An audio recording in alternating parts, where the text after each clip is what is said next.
Assalamualaikum dan salam sejahtera. Nama saya Nurul Syafina binti Suraimi, matriks nombor 279814. Hari ini saya akan membentangkan tentang laporan akhir bagi kajian saya, iaitu faktor yang mempengaruhi pelajar Pusat Pengajian Ekonomi, Kewangan dan Perbankan SAFB di Inasi Semas untuk melakukan kerja sambilan. Seterusnya, bagi pendahuluan, terdapat 4 elemen iaitu tujuan kajian, kawasan kajian, jumlah responden dan kaedah kajian. Bagi tujuan kajian adalah mengenali faktor utama yang mempengaruhi pelajar-pelajar Pusat Pengajian Ekonomi, Kewangan dan Perbankan SAFB di Inasi Semas, Universiti Utara Malaysia dalam melakukan kerja sambilan. Bagi jumlah responden, terdapat 40 orang responden dari pelajar Pusat Pengajian Ekonomi, Kewangan dan Perbankan di Inasi Semas. Kawasan kajian pula saya memilih Inasi Semas iaitu Malaysia Airlines di Universiti Utara Malaysia.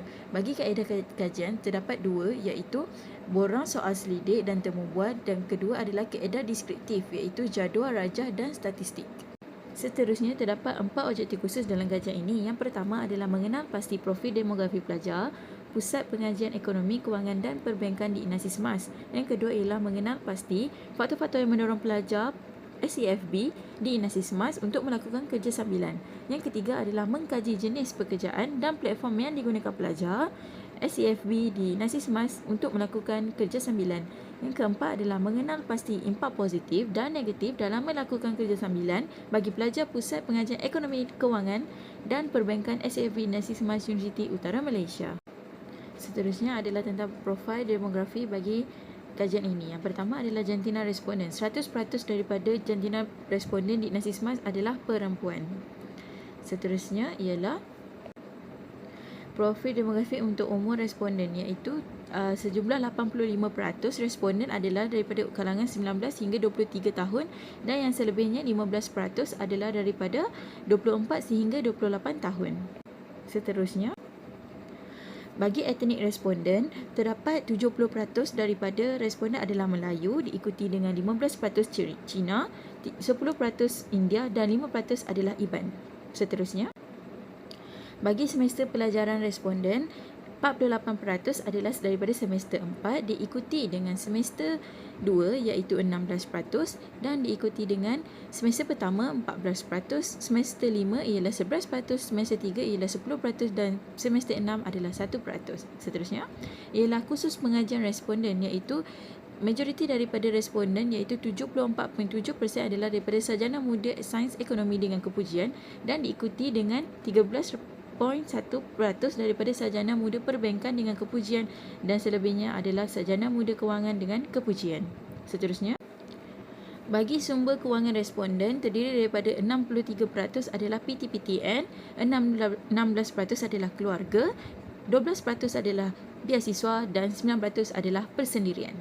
Seterusnya, bagi perbelanjaan bulanan responden, majoriti daripada pelajar membuat perbelanjaan daripada RM301 hingga RM400, diikuti dengan RM201 sehingga RM300 dan RM401 sehingga RM500. Bagi pelajar yang membuat perbelanjaan kurang daripada RM200 adalah 17.5% dan diikuti dengan RM501 ke atas dengan 13.7%.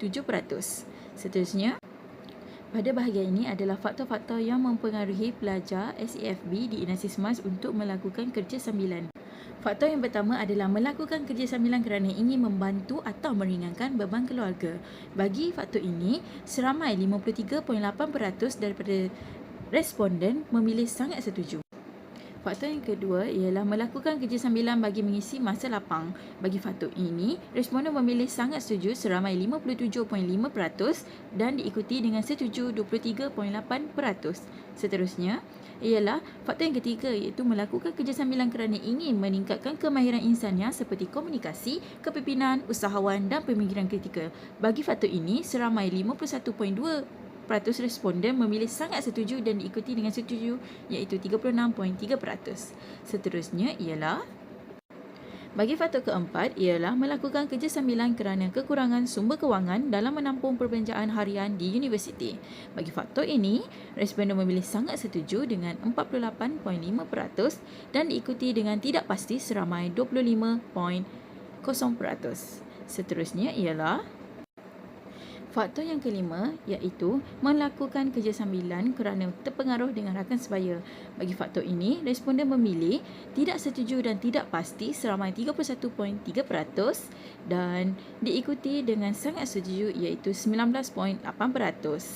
Seterusnya adalah faktor yang keenam iaitu melakukan kerja sambilan kerana ingin mendapatkan pengalaman dalam prospek pekerjaan masa depan. Bagi faktor ini, responden memilih sangat setuju iaitu seramai 48% dan setuju iaitu 40%. Seterusnya ialah faktor ketujuh ialah melakukan kerja sambilan adalah untuk mendapatkan pendapatan sampingan sebagai simpanan waktu kecemasan. Bagi faktor ini, responden memilih tidak setuju dan tidak pasti iaitu seramai 31.3%. Bagi faktor yang ke-8 iaitu melakukan kerja sambilan kerana kos sara hidup sebagai pelajar amat tinggi.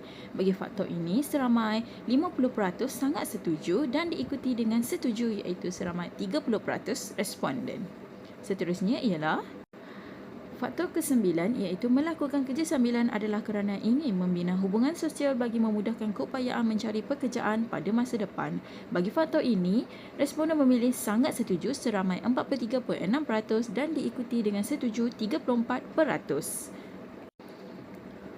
Pada bahagian ini, saya akan menjelaskan tentang jenis-jenis pekerjaan dan platform yang digunakan untuk melakukan kerja sambilan bagi pelajar SCFB di United Mas.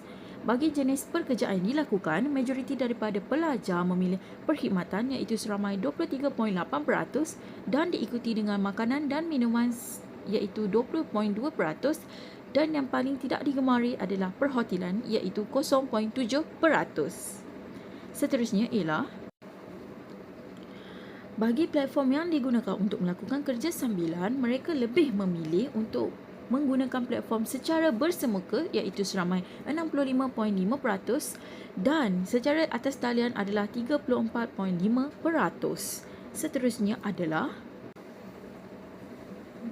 jenis pekerjaan sambilan yang sering menjadi pilihan pelajar secara atas talian adalah perniagaan iaitu 72.5%, diikuti dengan perniagaan secara atas talian iaitu 13.7%, dan diikuti dengan perkhidmatan 10% dan pendidikan 3.8%. Seterusnya ialah jenis pekerjaan sambilan yang sering menjadi pilihan pelajar secara bersemuka. 50% daripada pelajar kita memilih pengangkutan, diikuti dengan perkhidmatan 22.5% dan perucitan 17.5% dan diakhiri dengan perniagaan persendirian iaitu 10%. Pada bahagian ini, saya akan menerangkan tentang impak positif dan negatif dalam melakukan kerja sambilan. Impak yang pertama adalah kerja sambilan membantu menambahkan sumber kewangan. Bagi impak ini, seramai 77.1% responden memilih sangat setuju dan 22.9% memilih setuju. Bagi impak kedua iaitu kerja sambilan dapat menjejaskan prestasi pelajar dalam peperiksaan.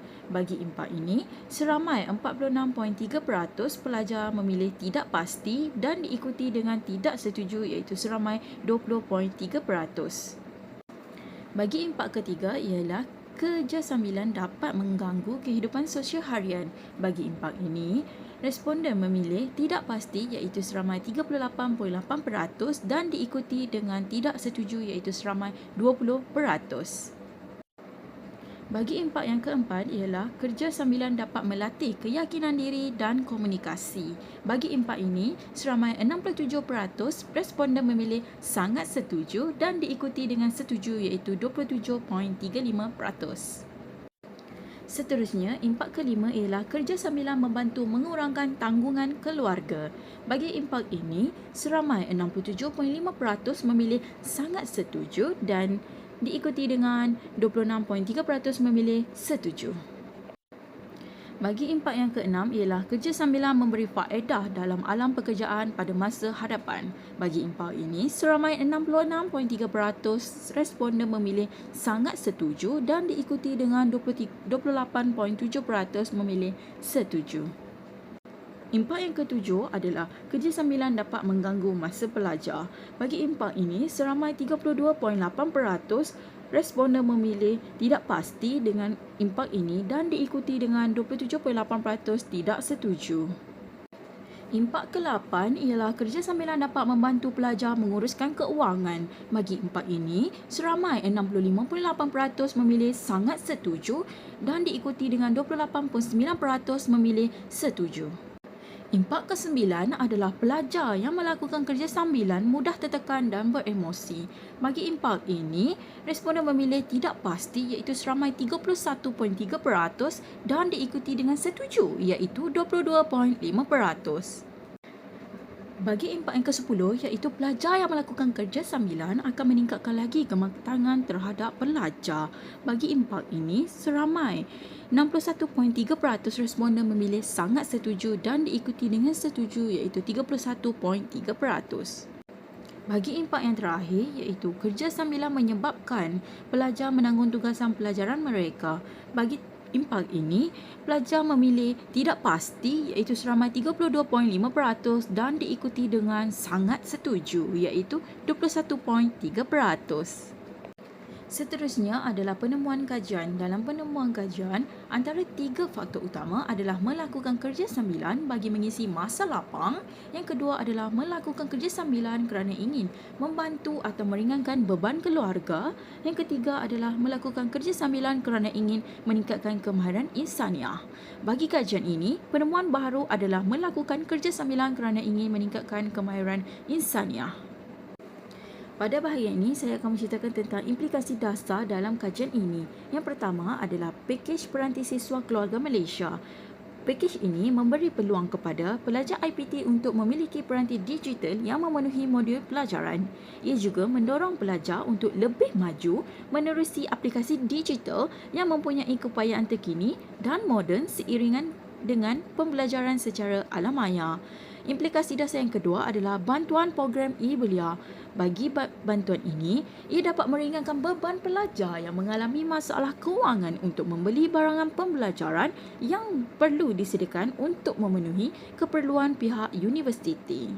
Selain itu, pengkreditan e-tunai ke dalam akaun pelajar IPT di aplikasi seperti Touch and Go, Shopee dan Boost adalah amat bijak kerana pelajar kini lebih terbuka dengan aplikasi wang tanpa tunai.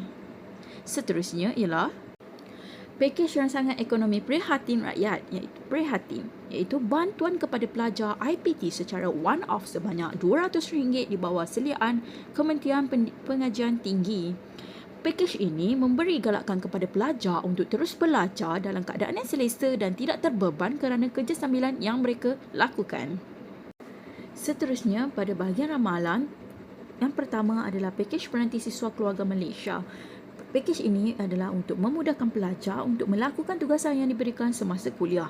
Selain itu, peranti baharu yang lebih terkini dapat meningkatkan daya kreativiti pelajar untuk mendalami dunia teknologi dan maklumat. Yang kedua adalah bantuan program e-belia. Dengan bantuan ini, ia membuka lebih banyak peluang kepada pelajar untuk menerokai dunia tanpa sepadan iaitu menerusi aplikasi dan juga pembelian secara atas talian. Selain itu, ia juga membuka peluang kepada pelajar untuk menerokai dunia aplikasi wang tanpa tunai. Yang ketiga adalah pakej rangsangan ekonomi prihatin rakyat iaitu Prihatin. Dengan ini, pendekatan kepada kerajaan untuk lebih menempatkan diri dalam dunia pelajar yang kurang berkemampuan sehingga perlu bekerja sambilan.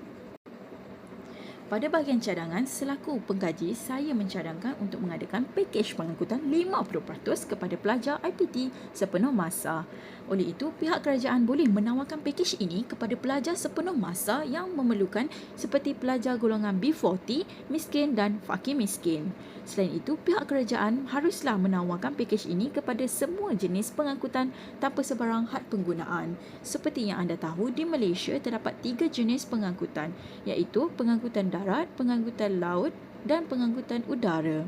Oleh itu, pihak kerajaan perlu menawarkan pakej ini daripada semua segi pengangkutan yang berada di Malaysia. Cadangan yang kedua adalah tingkatkan subsidi yuran pembelajaran IPT. Pihak universiti yang mengenakan caj yuran dan caj tambahan yang tinggi bagi setiap kursus yang ditawarkan sehingga menjadi beban kepada pelajar. Oleh itu, pelajar memilih jalan untuk melakukan kerja sambilan. Selain itu, pihak kerajaan dapat mengambil tindakan dengan mengenakan subsidi yuran pengajian kepada pelajar berkenaan supaya pelajar tersebut dapat belajar dengan baik tanpa memikirkan masalah kewangan dan hanya perlu fikirkan pembelanjaan harian di universiti sahaja. Bagi kekangan kajian, terdapat dua kekangan iaitu pandemik COVID-19 yang menjadi penghalang kepada pengkaji untuk melakukan kajian dengan teliti secara bersemuka. Selain itu, kekangan manusia iaitu responden yang kurang memberi kerjasama semasa melakukan temu bual. Majoriti daripada responden menolak untuk ditemu ramah atas faktor kesihatan dan kesibukan mereka. Bagi saranan dalam kajian, seperti yang kita tahu, isu pandemik ini bukanlah salah satu isu baharu dan masyarakat kini semakin membiasakan diri mereka dengan Standard Operating Procedure iaitu SOP daripada kerajaan. Oleh itu, dengan mengadakan temu bual secara lebih formal dan teratur dengan responden adalah sesuatu yang sangat bagus. Hal ini dapat meningkatkan lagi kualiti maklumat daripada responden secara lebih teliti untuk kajian yang akan datang. Pada bahagian akhir iaitu kesimpulan dalam kajian ini, saya mendapati satu faktor utama yang berbeza dengan kajian lepas ialah mendorong pelajar melakukan kerja sambilan iaitu meningkatkan kemahiran insaniah seperti komunikasi, kepimpinan dan pemikiran kritikal. Oleh itu, pengkaji berharap cadangan yang telah dicadangkan kepada pihak berkenaan iaitu dasar pakej pengangkutan 50% kepada pelajar IPT sepenuh masa dan dasar pengangkutan subsidi yuran pembelajaran IPT dapat dipertimbangkan oleh pihak-pihak tertentu. Sehingga sini sajalah video pembentangan tentang kajian saya iaitu faktor yang mempengaruhi pelajar SEFB di Inasis Mas, Universiti Utara Malaysia untuk melakukan kerja sambilan. Terima kasih.